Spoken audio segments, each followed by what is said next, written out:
प्रज्ञाला आपण एक पावसाळी जहाज बनवलं होतं आपण आता ना, हे असं. नंतर याला असं घ्यायचं, याला पण आपण नंतर हे असं करायचं. हां, असं केल्यानंतर आपण त्याला हे असं हे पूर्ण मोडपायचं बरं का, हे असं मोडपायचं. हे पण आपण असं मोडपायचं. आलं लक्षात? नंतर त्याला असं करायचं, असं करून याला असं घ्यायचं.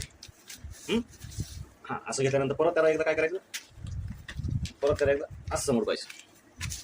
अशा पद्धतीने मोडपायचं इकडे एकदा.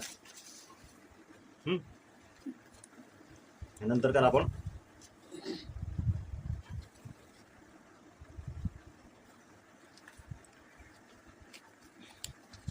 असं परत करायचं, त्याला परत एकदा असं करायचं. परत एकदा असं केल्यानंतर असं करायचं परत, परत त्याला पुन्हा नंतर असे करायचे. परत असे केल्यानंतर पुन्हा मग असं करायचे. बघ, प्रज्ञाचं जहाज तयार, पाण्यात सोडायला जहाज तयार.